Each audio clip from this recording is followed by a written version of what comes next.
কোটা আন্দোলন ঘিরে সৃষ্ট পরিস্থিতির পরিপ্রেক্ষিতে আজ দেশের বিভিন্ন স্থানে বিক্ষোভকারীদের সঙ্গে পুলিশের সংঘর্ষের ঘটনা ঘটেছে। এতে খুলনায় পুলিশের এক কনস্টেবল নিহত এবং ২৫ পুলিশ সদস্য সহ অন্তত ৪০ জন আহত হয়েছেন। আর হবিগঞ্জে এক পথচারী নিহত ও ৫০ জন আহত হয়েছেন। কোটা সংস্কার আন্দোলন ঘিরে সহিংসতায় নিহত শিক্ষার্থীদের হত্যার বিচারসহ ৯ দফা দাবিতে শুক্রবার হবিগঞ্জ শহরে বিক্ষোভ করেন আন্দোলনকারীরা।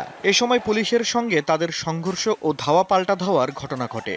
এতে মোস্তাক মিয়া নামে এক পথচারী প্রাণ হারান। আহত হন অন্তত ৫০ জন। খুলনা শহরে বৈষম্য বিরোধী ছাত্র আন্দোলনকারীদের সঙ্গে পুলিশ ও বিজিবির ধাওয়া পাল্টা ধাওয়া হয়েছে। আন্দোলনকারীরা মিছিল নিয়ে গল্লামারি এলাকায় পৌঁছালে জিরো পয়েন্টের দিক থেকে পুলিশ টিয়ারশেল ছোড়ে। এক পর্যায়ে জিরো পয়েন্ট এলাকা রণক্ষেত্রে পরিণত হয়। শিক্ষার্থীরা দাবি করেন তাদের শান্তিপূর্ণ মিছিলে পুলিশ টিয়ারশেল নিক্ষেপ করেছে।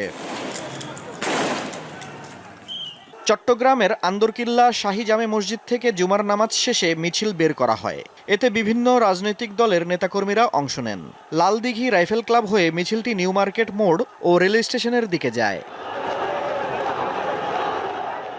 ফেনী শহরের জহিরিয়া মসজিদের সামনে সড়ক অবরোধ করে মিছিল করেন বিক্ষোভকারীরা। ৯ দফা দাবি আদায়ের লক্ষ্যে ঝিনাইদহের কালীগঞ্জে জড়ো হন বিক্ষোভকারীরা। পুলিশ লাঠিচার্জ করে তাদেরকে ছত্রভঙ্গ করে দেয়। নরসিংদীতে মিছিল করেন বিক্ষোভকারীরা। এতে আওয়ামী লীগ ও ছাত্রলীগের নেতাকর্মীরা হামলা চালায় বলে অভিযোগ উঠেছে।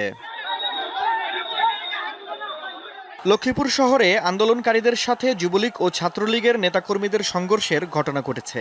আহত হয়েছেন বেশ কয়েকজন। আফরিদ হাসান, দীপ্ত বার্তা কক্ষ।